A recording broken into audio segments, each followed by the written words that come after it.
नादान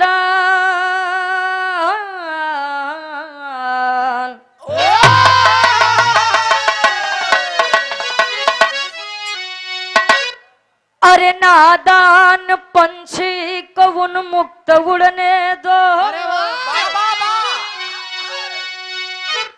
इन पर कभी कुछ न बंधन लगाओ।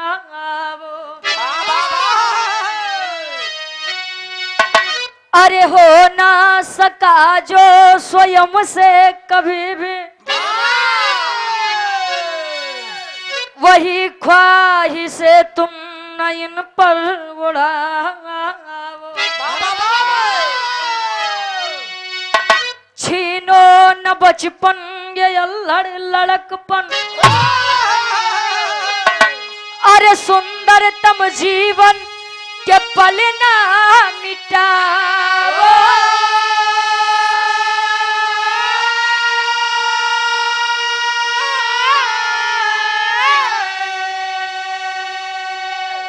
अरे सुरेंद्र की इच्छा करो खुद समीक्षा, परीक्षा में बचपन को यूं न गवाओ।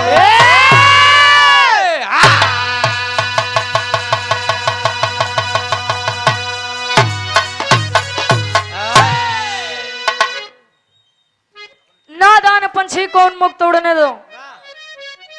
हमरे बिरहा के शीर्षक बा आजमगढ़ कांड। मौत का जंक्शन कोचिंग कोटा सेंटर क्यों? कोटा शहर के थे आप लोग नाम सुने नहीं हैं, बुद्धिजीवी लोग हैं। कहानी हमारे आजमगढ़ उत्तर प्रदेश अराजी बाग से रही। कहा जाता है नादान पंछी को उन्मुक्त उड़ने दो, इन पर कभी कुछ ना बंधन लगाओ। आप सभी गार्जियन बैठे हैं बिरहा सुनने के लिए, और सबके घर में बीवी बच्चे होंगे, सभी अपने अपने बच्चों के गार्जियन होंगे, माता पिता होंगे, अपने छोटे भाई के बड़े भाई होंगे। तो ये बिरहा खास आप सब बोले। अगर हमरे बिरहा से 10 जने के आंख खुल जाए तो बिरहा गावे के मतलब सफल बा। कांड के भैया आदेश किए हैं तो सुनिए जरूर। हाँ आपके घर छोटवार लड़के हुए हैं, वैसे तो बियाहे वाला नहीं लगा। ए भैया पूरे बिरहा के निष्कर्ष कवि जी गजल के भाव में देते हैं। कोनो लड़का कोनो लड़की से कहे, का कहे?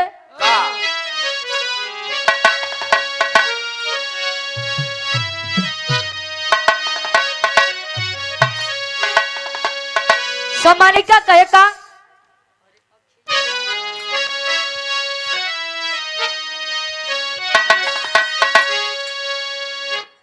अखिया लड़ल बजब से,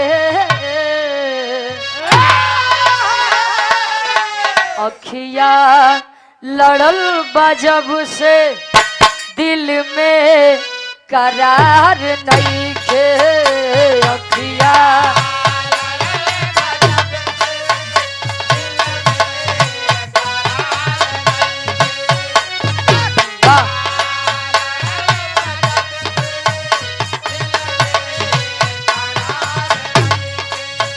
हम कैसे कहे हमके तोहरा से प्यार नहीं खे।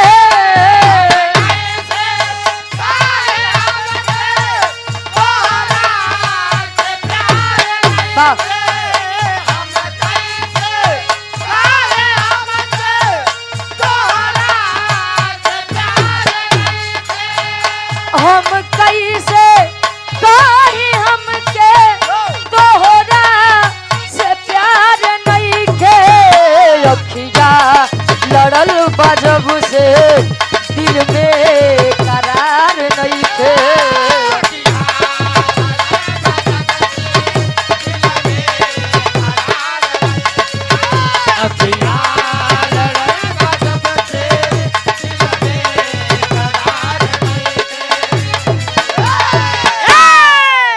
परीक्षा के ऊपर डॉक्टर बी आर अम्बेडकर साहब जी ने कहा था कि शिक्षा उस शेरनी का दूध है, जिसने पिया है उसने दहाड़ा है, लेकिन जिसने पिया है उसी ने जवन काम प्यार से कराई जाए सकत लड़कियों से वाह वो मार के और पीट के गरियाई के नहीं कराई जाए सकत। वाह जमाने की सच्चाई कवि जी इस विरह में बयां कर रहे हैं। कैसे? का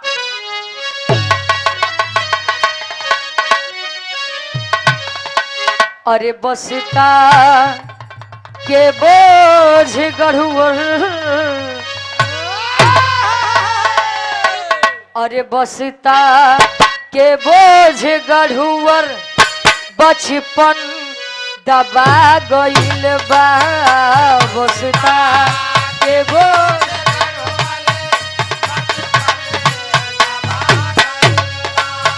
वाह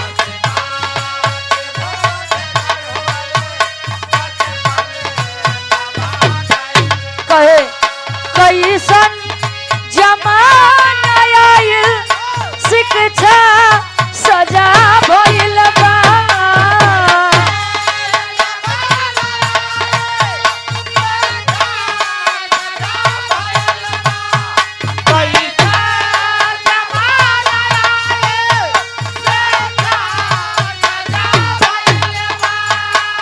कैसन जमाना आइल शिक्षा सजा भइल बा। बसता के बोझ गढ़ुअर बचपन दबा गइल बा।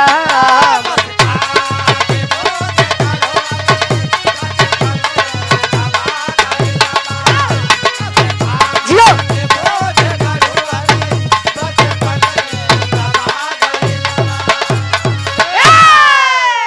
बसता के बोझ गढ़ुअर बचपन दबा गइल बा। कैसन जमाना आइल शिक्षा सजा भइल बा। शिक्षा जरूरी है, लेकिन हमारे भारत देश में कुछ कुछ माता पिता ऐसे हैं जो अपनी इच्छाएं अपने बच्चों के ऊपर निर्धारित करते हैं। परिस्थिति बस मैं यह नहीं कर सका बेटा तुम करो। ए भैया हमरे बिरहा के कहानी के शुरुआत यही से बा। कैसे? अब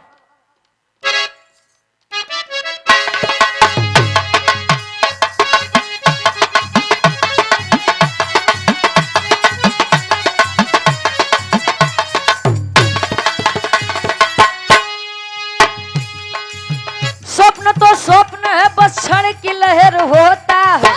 स्वप्न तो स्वप्न है बस क्षण की लहर होता है।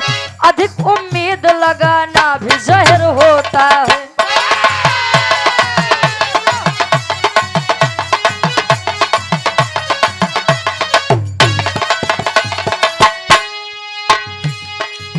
पुष्प खिलने दो महक हर दिशा में व्यापेगा।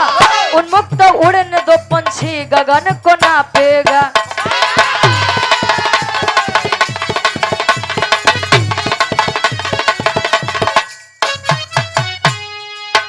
बचपन से ही क्यों उम्मीद अति बढ़ाते हो। किशोर वय को भारी बोझ से दबाते हो।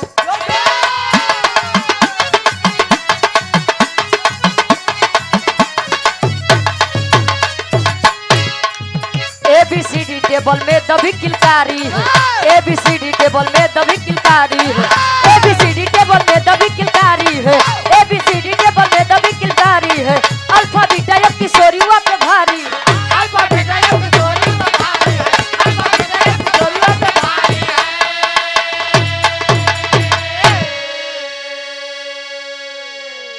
कहानी हमारी शिक्षा से संबंधित रही। बुद्धिजीवी लोग बैठे हैं, बिरहा पर विचार करेंगे। कहा जाता है अति का भला न वर्ष अति का भला न धो। अत्र सर्वत्र वर्जते। अति जहां पर आ गया समझिए वहां पर विनाश होना ही होना है। जौने चीज के सामने अगर ओवर लग जाए कॉन्फिडेंस हो गया। कॉन्फिडेंस तक तो ठीक है, लेकिन ओवर कॉन्फिडेंस ये बहुत गलत है। कौरवों को घमंड था कि भाई मैं तो 100 हूँ, मेरी सेना पांडव थोड़ी समाप्त कर सकेंगे। तो उनके अंदर घमंड नहीं, अति घमंड रहन, अहंकार रहन। रावण को घमंड था 1 लाख फूट 1.25 लाख नाती, ता घर रावण दिया न बाती। घमंड रहन, इतना लंबा परिवार भालू बन हमार थोड़ी क्यों नाश कर पाएंगे। ए भैया, घमंड ऐसी चीज है कि जौना चीज में आ जाए उकर विनाश बा। कहानी के तने ध्यान दिया, आजमगढ़ अराजी बाग उत्तर प्रदेश। एक छोट सा परिवार बा, परिवार के मुखिया संतोष प्रजापति जी ट्रेवल एजेंसी के मालिक है। घर में पत्नी है, पत्नी हाउस वाइफ है, गृहिणी है, घर के काम काज देखो है। 2 बच्चे हैं, बड़ा बेटा मनीष प्रजापति और छोटा बेटा शौर्य प्रजापति। बड़ा बेटा मनीष प्रजापति जब 10वीं की परीक्षा को पास किया, पिता खुश हुए। वाह बेटा, वाह बेटा, तूने मेरा नाम रोशन कर दिया। पिता बच्चे को खुशी से गले से लगाए। आज पिता को बच्चे के अंदर अपना स्वप्न दिख रहा है, सपना दिख रहा है। कहें बेटा, परिस्थिति बस मैं तो इंजीनियर नहीं बन सका, लेकिन मैं चाहता हूं कि तुम इंजीनियर बनो। इंजीनियर और डॉक्टरी लाइन के लिए सबसे बड़ा कोचिंग हब कोटा है, जो कि राजस्थान में स्थित है। वहां पर इंजीनियरिंग और डॉक्टरी लाइन के लिए बच्चे जाया करते हैं। इंजीनियरिंग करने के लिए जेई क्वालिफाई करना पड़ता है।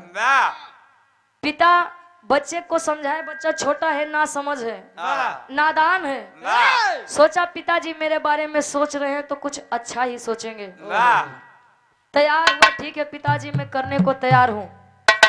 आज माता पिता छोटा भाई शौर्य मनीष प्रजापति कोटा शहर जाने के लिए तैयारी कर रहे हैं। वो छोट सा परिवार के आंखें में खुशी बा। आज माई अपने वो छोट के लड़का के समझावे। कैसे समझावे गुरुजी? एक लाइन गीत लगत बा।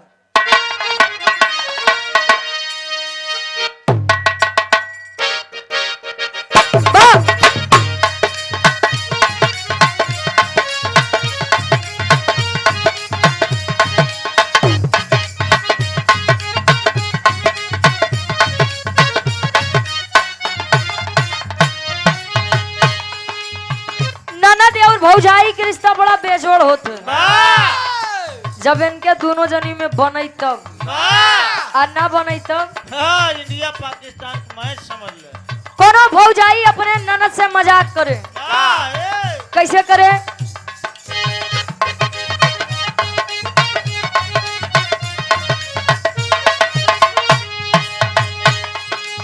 सोनावा के लाकिटिया सिकड़िया नु हो,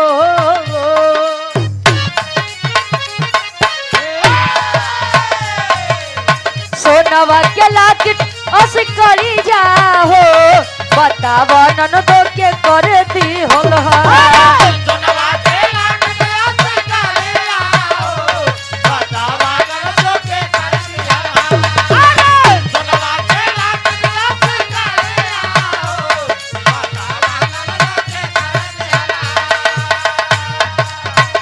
नवा के लाकिटिया सिकड़िया नु हो, बतावा ननदो के कर दी होल। दोनों गलिया पे दांत के निशानिया हो, बतावा चुपा के कर लिया।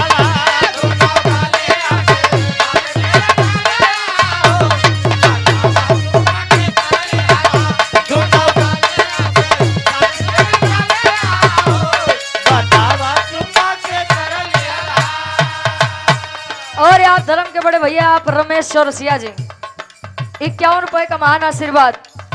छोटा सा परिवार, मनीष प्रजापति, शौर्य प्रजापति, संतोष प्रजापति और संतोष प्रजापति की धर्म पत्नी ट्रेन पर आज बैठे हैं।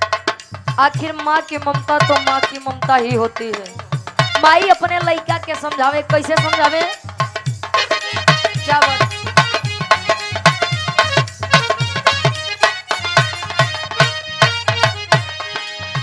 कैले मनीष तैयारी जानू हो,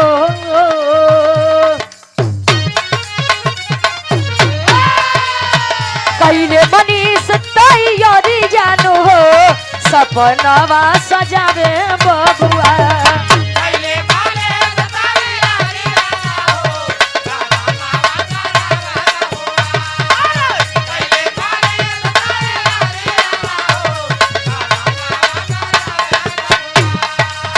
कैले मनीष तैयारी जानू हो सपनावा सजावे बबुआ समझावे घरवा बाबू यो मतरिया हो कदमवा बढ़ावे बबुआ। माँ अपने बच्चे को समझा रही है, बेटा हम तुझे चल रहे हैं छोड़ने, 2 4 दिन 10 दिन रहेंगे, मन बहलाएंगे और फिर अपने गांव वापस आ जाएंगे। रहना तुझको अकेले है तो बेटा तनी मीट मछली से दूरे रहे, मांस मदिरा से आखिर माई के ऊपर छोड़ के लड़किया के फिकर बा, चिंता बा। कोटा शहर में आए, फाउंडेशन कोर्स के लिए बच्चे का एडमिशन करवा दिए।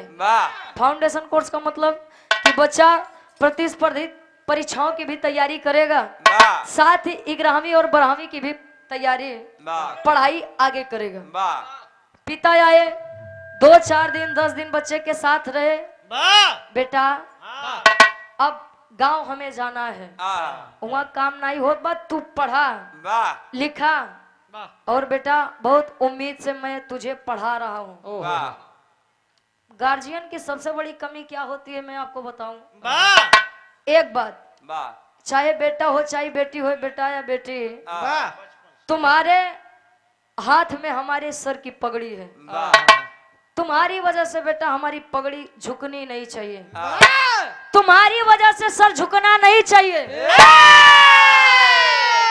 माता और पिता अक्सर गलती यही कर जाते हैं। जहाँ पर बच्चों को अपने माता और पिता की जरूरत पड़ती है वहां पर बच्चे दूसरों के कंधे की तलाश करते हैं। क्यों गलती करते हैं इस बिरहा में मैं आपको प्रमाण बताऊंगी। पिता संतोष प्रजापति बोले छोटे से बच्चे से, बेटा इंजीनियर बन के लौटना। बेटवा हमार पगड़ी तोरे हाथे बा, ई झुके न पावे। अब इतनी बतिया मनीष प्रजापति सोच लिया मैं अपने पिता का नाम डूबने नहीं दूंगा। माता पिता छोटा भाई गांव वापस आ गए। अब बच्चा पढ़ाई कर रहा है, इंजीनियरिंग करने के लिए पहले जेई क्वालिफाई करना पड़ता है और उस कोचिंग का नियम था कि हफ्ते में 3 बार टेस्ट होगा। जब 3 बार टेस्ट होए तो जो एक उचित नंबर आवे के चाहिए वो मनीष प्रजापति के ना आवे। मनीष प्रजापति सोचे यार मेरे अंदर कोई बुरी संगत नहीं है, मैं कोई बुरे कामों को हाथ भी नहीं लगाता हूँ, पढ़ने खाने और सोने के अलावा मैं कहीं बाहर भी नहीं जाता, आखिर मेरे नंबर आ क्यों नहीं रहे हैं। शायद वह छोटा सा बच्चा अपने आप को उस माहौल में नहीं ढाल पाया था। गांव की हरियाली, पिता का स्नेह, माता का प्रेम, छोटे भाई का दुलार नहीं भूल पाया था मनीष प्रजापति।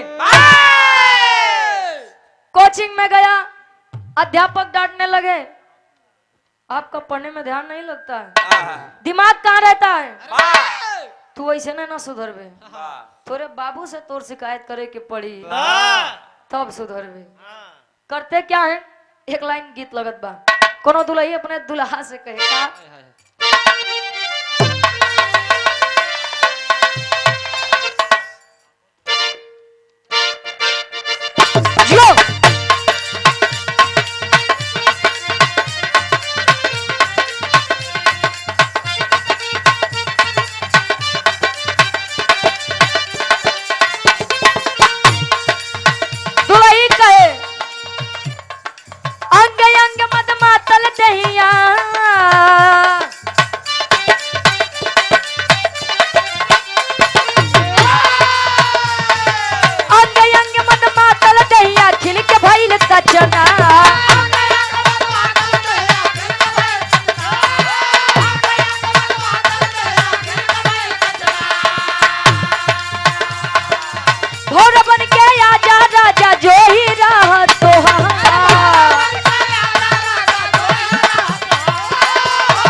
बलमुआ हो मोरे सजनवा हो कब ले करैबा इंतजार मोरे बलमुआ हो। छोटा सा बच्चा मनीष प्रजापति की हालत है का हर हफ्ता में होवे परीक्षा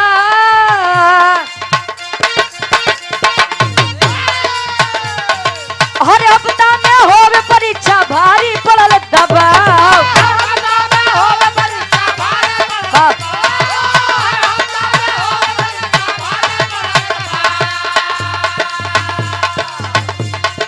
कोमल मन विचलित हो गई ले कम नंबर गया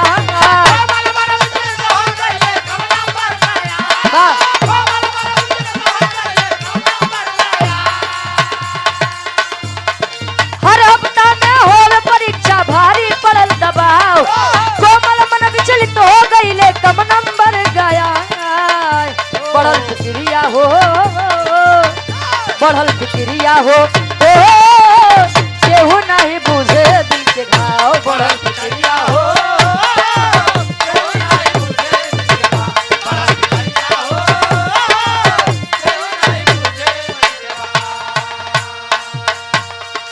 छोटा सा बच्चा मनीष प्रजापति मासूम सा बच्चा डर गया सहम गया इसी बात से कि शायद मैं बाबूजी के सर की पगड़ी ना बचा पाऊं। तब तक टीचर करते क्या है कोचिंग वाले घरवा पर फोन वाला गवले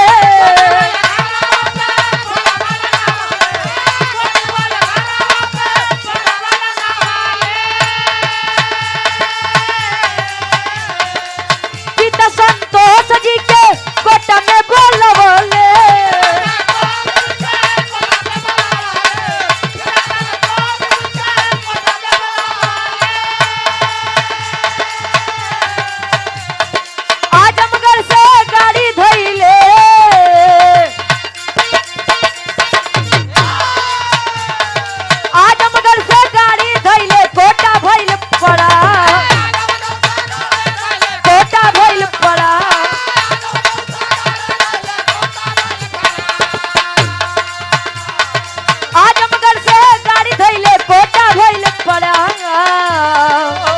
बढ़ल फिक्रिया हो अरे केहू नहीं बुझे दिल के घर। अध्यापक संतोष प्रजापति यानी मनीष प्रजापति के पिता के पास फोन लगाते हैं कहे तत्काल आप कोटा शहर आइए। पिताजी आजमगढ़ से ट्रेन पकड़े आजमगढ़ से कोटा शहर में आए।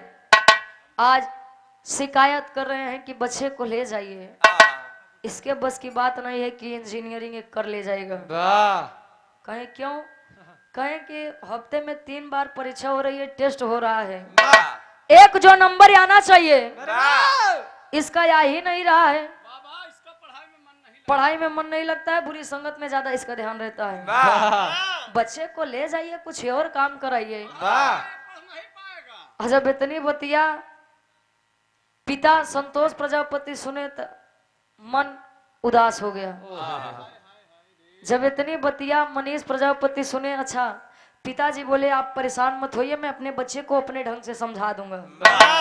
ले गए बाहर किनारे पर ले गए कहें बेटा बहुत अरमान से तुझे पढ़ा रहा हूँ पूरे गांव में चर्चा है हे बेटा अगर तू इंजीनियर बन के ना जेबे तो तोरे पिता के बड़ी बदनामी हुई। समझा करके कहें कि बेटा चल हमको अब छोड़ दे स्टेशन पे और मुझे पता है मुझे विश्वास है कि तुम अच्छा करोगे पढ़ोगे इंजीनियर बन के ही लौटोगे। पिता को स्टेशन पर बैठाया जैसे जैसे शाम हो रही है बच्चा अवसाद से घिर रहा है चिंता हो रही है कि मैं जेई क्वालिफाई नहीं कर पाऊंगा और अगर जेई क्वालिफाई नहीं कर पाया पिता की पगड़ी झुक जाएगी बदनामी होगी। हॉस्टल आया हॉस्टल के कमरे में बैठा है शाम हो रही है बच्चा चिंतित होता जा रहा है। अब सोचिए उस कोमल से मन में एक विचार आया। कौन विचार आया गुरुजी? तेरी के भाव में कवि जी समझावत है।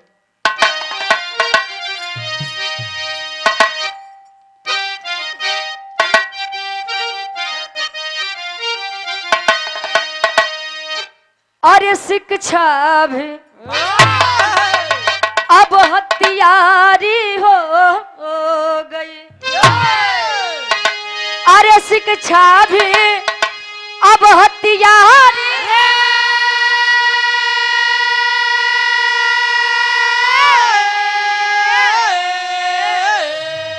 अरे शिक्षा भी अब हथियारी हो गई। बचपन बिखर गया उम्मीद का बोझा भारी, अरे हो भारी, अरे हो भारी। शिक्षा भी अब हथियारी हो गई, बचपन बिखर गया उम्मीद का बोझा भारी। मैं शिक्षा को कुछ नहीं कह रही है, लेकिन शिक्षा ना जाने कितने मासूमों की जान ले बैठी और ले रही है, ये हम विराम में समझावत है। बच्चा मनीष प्रजापति आया, धीरे धीरे शाम हो रही, सोच रहा है कि सारे काम का जड़ मैं ही हूँ, मैं ही ना रहूं तो इच्छाएं नहीं होंगी, इच्छाएं नहीं होंगी तो पिता का सम्मान नहीं जाएगा। क्यों ना मैं अपने आप को खत्म कर दूं। सोचिए, जहां पर बच्चों को माता और पिता की जरूरत होती है, माता पिता अपने सपनों का पूरा जिम्मा बच्चों को सौंप देते हैं। लड़का सोचत बा ना हम रहा न सांप रहे नबीन बाजी। ए भैया, गया हॉस्टल के कमरे में चद्दर के फंदे से पंखे से लटक कर अपनी जान दे दिया। आधी दूर तो पिताजी पहुंचे थे। हॉस्टल से फोन गया, आप संतोष प्रजापति बोल रहे हैं, आपका बच्चा मनीष प्रजापति अब इस दुनिया में नहीं रहा।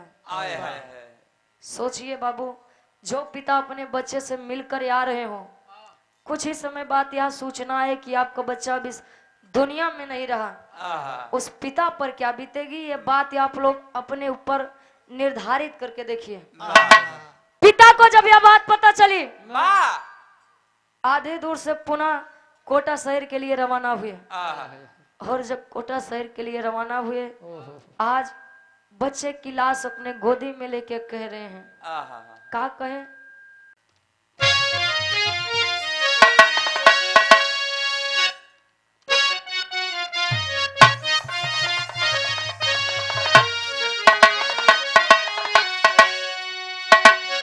अरे रास्ते में रहले बाबू,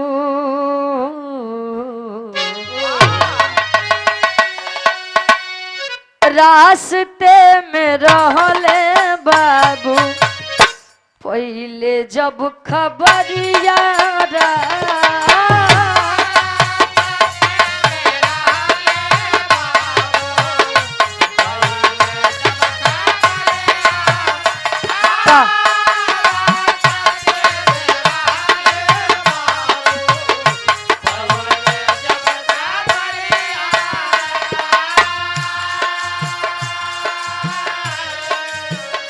रास्ते में रहले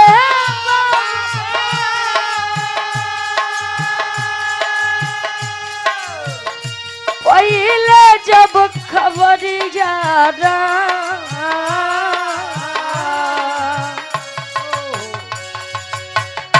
वापस अइले कोटा शहर, वापस अइले कोटा शहर, बरसे नजरिया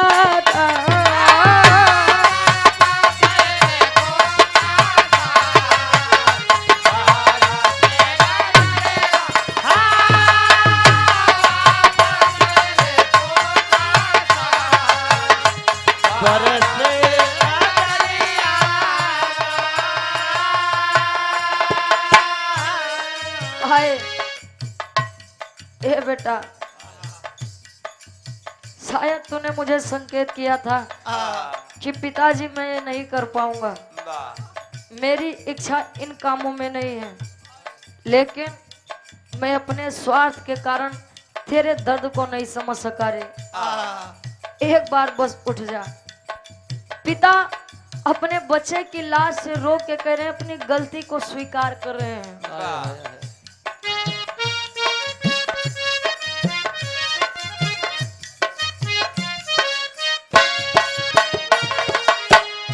गलती बा हमरो तोहर दुखबा न बुझली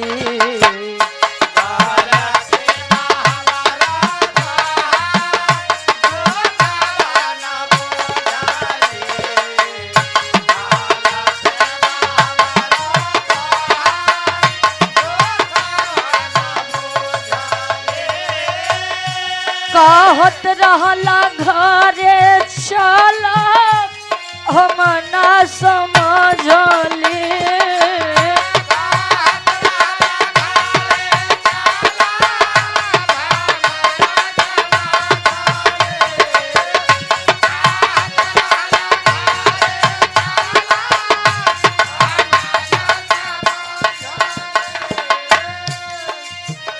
कवन जवाब देई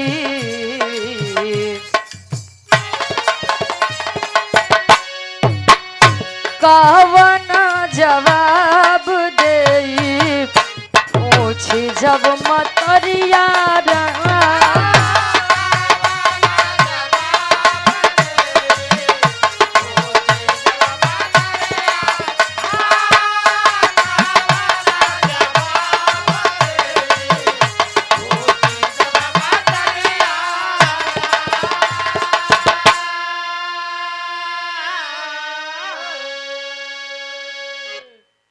एक पिता की मनोदशा क्या है। बच्चे को लेकर के अपने गोदी में रो रहे हैं। बेटा मैं क्या जवाब दूंगा तेरी उस माँ को जिनके अरमान थे कि तू इंजीनियर बन जा। क्या जवाब दूंगा मैं उस गांव और समाज को। अपने ऊपर यह कहानी लेकर सोचिएगा साहब। अपने बुढ़ापे के लाठी को खोना क्या होता है।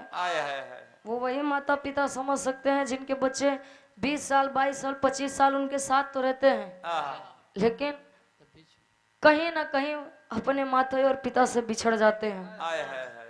आज आनंद फानन में लाश को कोटा शहर से आजमगढ़ अराजी बाग में लेकर आए गए। माँ जब अपने दरवाजे एम्बुलेंस देखती है अवाक हो जाती है। जो अभी तो मेरे स्वामी गए थे सब कुशल मंगल था, अचानक से एम्बुलेंस मेरे दरवाजे। विचार कर रही है, सोच रही है, और जैसे बच्चे की लाश एम्बुलेंस से नीचे आई माँ रोने लगी। बच्चे के पास जाके बेटा मनीष ए बेटा एक बार उठ जा। हर बार आता था तू मुझसे पूछता था कि माँ ये है वो है, आज क्यों नहीं बोलता रे, एक बार उठ जा। वो पागल माँ अपने बच्चे से कह रही है। आखिरी भाव हमरे बिरहा के कैसे।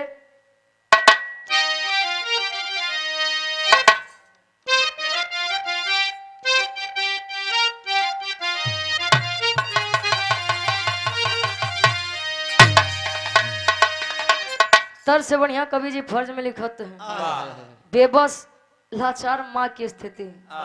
कहे उठा उठा उठा उठा मोरे लाल कुछ खाई ले बहो।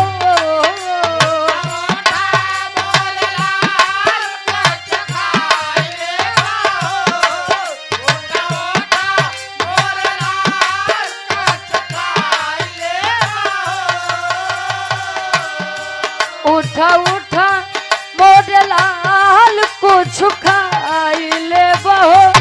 एक बेर मम्मी कह के हमारा बोलाई ले बहो। एक बेर मम्मी कह के हमारा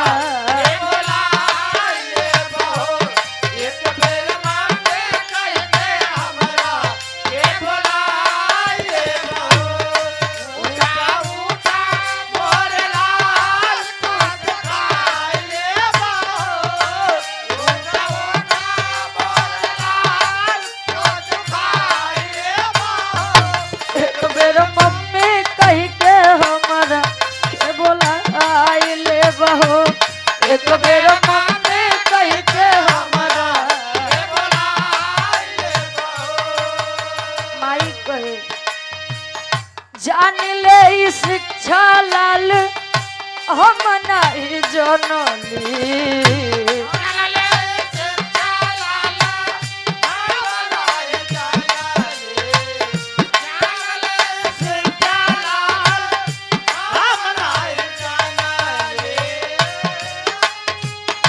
अपना से दूर तो है कबो नाई भेजती।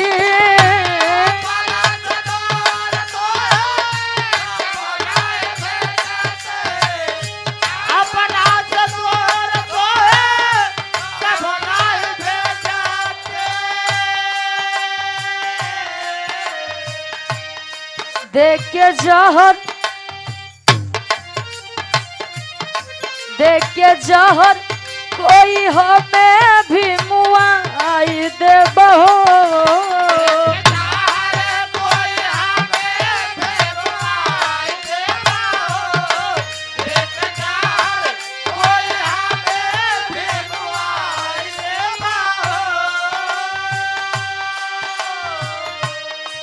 देख के जहर कोई हमें भी मुआई दे बहो।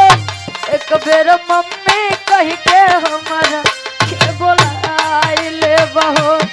एक बेर मम्मी कह के हमारा।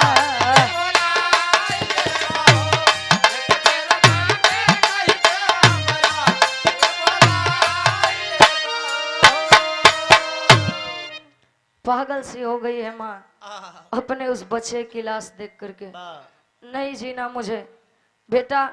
अगर मुझे पता होता कि ये शिक्षा तेरी जान का कारण बनती, ये शिक्षा, ये इंजीनियरिंग ख्वाब तुझे हम लोगों से दूर कर देगी, तो मेरे बच्चे मैं तुझे अपने आप से कभी दूर ना जाने देती।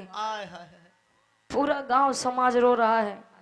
और एक नसीहत है उन गार्जियन के लिए जो अपने बच्चों की इच्छाओं को मार के खुद की इच्छाएं सर्वोपरि ऊपर रखना चाहते हैं। उन गार्जियन के लिए यह भी रहा है। पापड़ के भाव में कवि जी बतावते हैं कि आज के शिक्षा और पहले के शिक्षा में कितना अंतर होगी बा। अब गुरु जी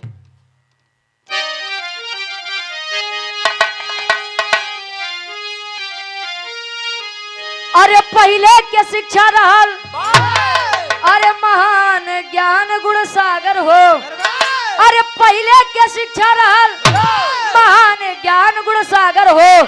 आज खुलल बा शिक्षा के दुकान, ज्ञान गुण सागर हो। आज खुलल बा शिक्षा के।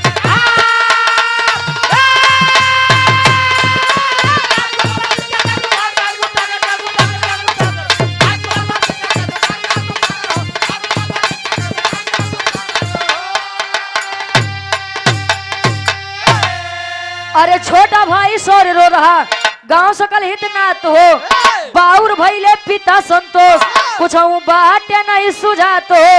अरे ख्वाब इंजीनियरिंग के लहलस, अब जान ज्ञान गुण सागर हो। अरे ना जनली की कोचिंग ले, अब जान ज्ञान गुण सागर हो। पहले के शिक्षा रहल महान ज्ञान गुण सागर हो। आज खुलल बा शिक्षा के दुकान, ज्ञान गुण सागर हो। ध्यान देंगे, पहले के गुरु दक्षिणा तब ले जब शिष्य कोनो लायक बन जाए। आज के शिष्य, आज के गुरु जानत है बेटवा तहार 2 महीना के फीस नहीं जमा बा, पहले ओका जमा करा ओकरे बाद पढ़े आया। आज के समय में तो स्कूल से ज्यादा तक कोचिंग हो गई। कोचिंग भी एक फैशन होता चला जा रहा है। हाँ हो कोचिंग लोग जाते हैं तो आधा से ज्यादा लड़कियां तो बस यहाँ पर जाते हैं कि हमारे पड़ोसी कोचिंग करत बा, हम काहे पीछे रही। 250, 300, 400, 500 रुपया दे दी हैं, लेकिन करे का चाहिए सिर्फ और सिर्फ टाइम पास। सत्यता है 100 में 70% बच्चे यही करने जाते हैं कोचिंग। पहले के शिक्षा रहल महान ज्ञान गुण सागर हो। पहले के काका दादा लोग पैदल जाएं तो शिक्षा ग्रहण करें, भैया पाठशाला में नीचे बैठे हैं। आज के समय में जितनी सुविधा हो चली जात बा, लड़का वो तो ना है शिक्षा के मामले में पीछे जाते हैं। पहले के लोग कम पढ़े लिखे थे लेकिन उनमें संस्कार था, और आज के जनरेशन के लड़कियां जितने पढ़े जाते हैं संस्कार के स्तर उतना कम हो जाता है। ए भैया तनी सा प्रमाण देखिया मनीष प्रजापति जैसे न जाने कितने बच्चे इस हादसे के शिकार हुए हैं।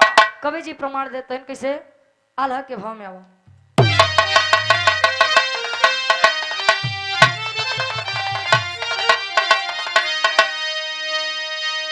हाय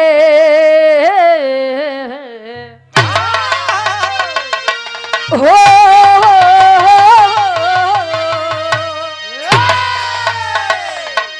अरे अति महत्वाकांक्षा खैलस बचपन के बाबू,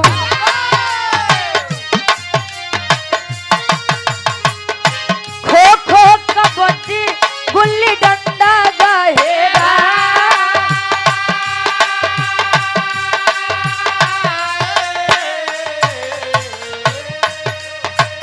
alpha beta sine theta Pythagoras में बाबू,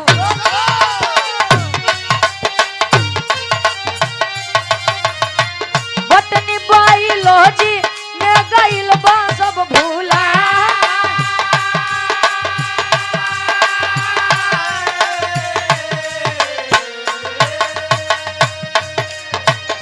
डॉक्टर इंजीनियर से अलग नहीं सोचे बाबू,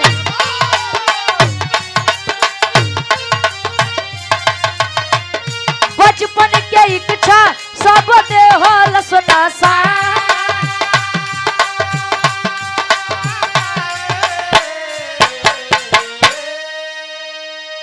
अति महत्वाकांक्षा खैलस बचपन के बाबू, तो खो खो कबड्डी गुल्ली डंडा गहेरा, खेल कूद तो अब दिखाते नहीं बा, काहे बोले जाना था,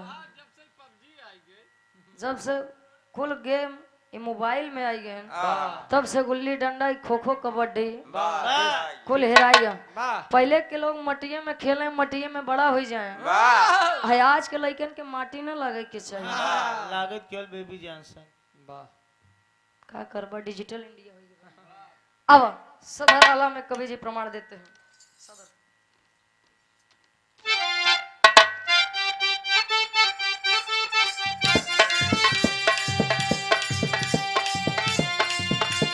तीन अगस्त के मनोज चोपड़ा हो,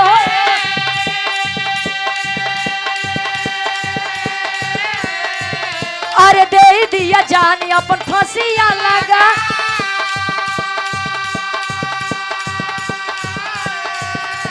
बिहार के भगो मिश्रा ऋचा रांची के,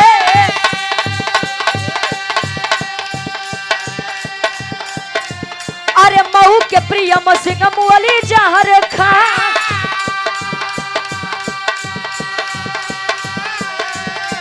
दो 2015 में 17 दिए जन्मा, 16 में 17 मरे 17 में सा,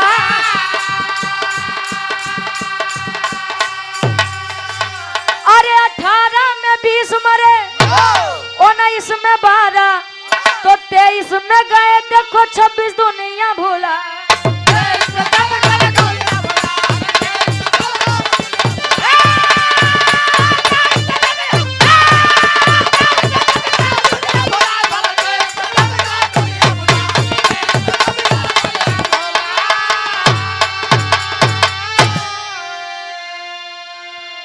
अगस्त के मनोज चौपड़ा हो तो दे दिया जाने अपन फंसिया लगाए, बिहार के भार्गव मिश्रा ऋचा रांची के तब मऊ के प्रियम सिंह मुअली जहर खाए।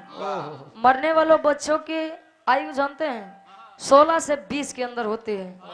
कोटा शहर में बच्चे अपने माता और पिता के आदेश से जाते हैं तो कुछ अपनी इच्छा से जाते हैं। आए के बाद डॉक्टर इंजीनियर वो बच्चे बनते हैं जो अपनी इच्छा से जाते हैं। माई बाबू के दबाव से जो जाते हैं उनका प्रमाण यही होते हैं। एक बार अनुरोध है आप गार्जियन से जितना लोग बैठा है कि अपने लइकन के कोनो भी एक बात जान लीजिए, कोई क्षेत्र खराब नहीं होता है, कोई भी क्षेत्र खराब नहीं होता है। हो सकता है जिस क्षेत्र में आप बच्चे को भेजना चाहते हैं उससे बढ़िया वो उस क्षेत्र में नाम कर जाए जिस क्षेत्र में उसकी रुचि है, इंटरेस्ट है, जिस क्षेत्र में वो जाना चाहता है। नहीं तो बस डॉक्टर बनो, इंजीनियर बनो, पुलिस बनो, आर्मी में जाओ, अरे अपनी अपनी भी इच्छा होती है साहब। वाह हाँ आखिरी में खानदान के परिचय बा। अब अच्छा, खड़ी के भाव में कवि जी लिखा।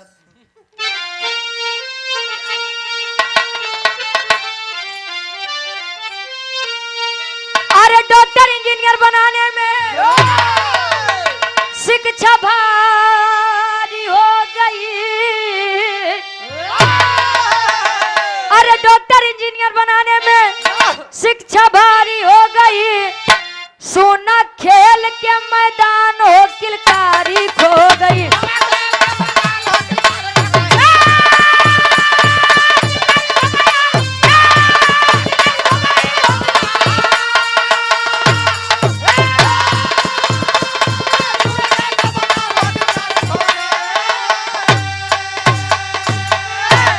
अरे जन्म लिए बचवा के व्हाट डू यू सिखावे हो। तालू का छिपिता तथैया खेलना बता।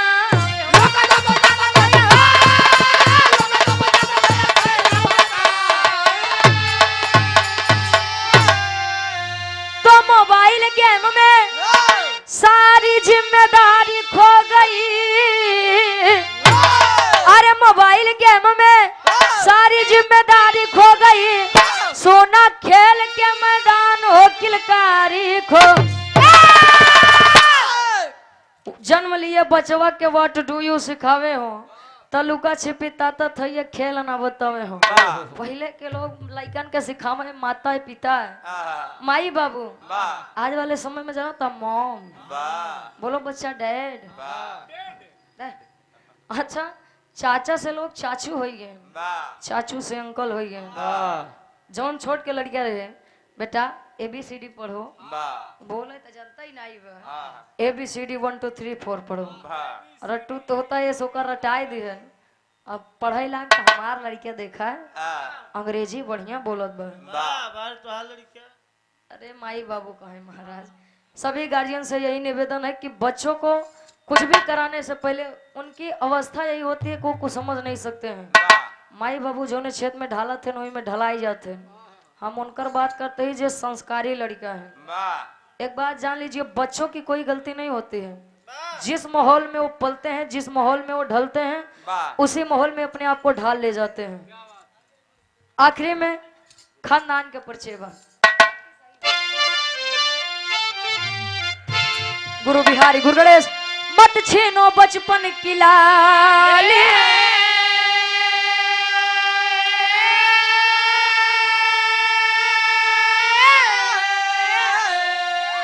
अरे विमल चंद क्या राधे श्याम गुरु करो सदा रखवाली।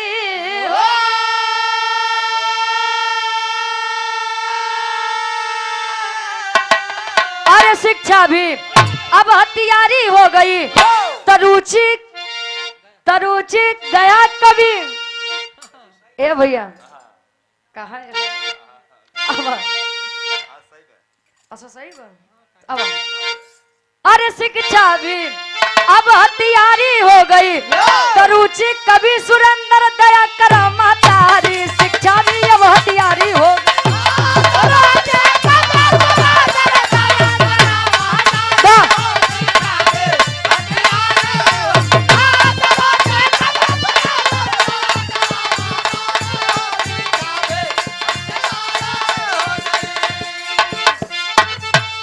क्या बात है। देख तेरे संसार की हालत क्या हो गई भगवान। कितना बदल गया इंसान, कितना बदल गया इंसान। सूरज न बदला चांद न बदला, सूरज न बदला चांद न बदला, ना बदला आसमान। कितना बदल गया इंसान, कितना बदल हो, कितना बदल गया इंसान। गावे बजावे कहा सुनो में कोनो भी गलती कसूर हो आप लोग अपन लड़कियां बच्चा समझ के माफ किया।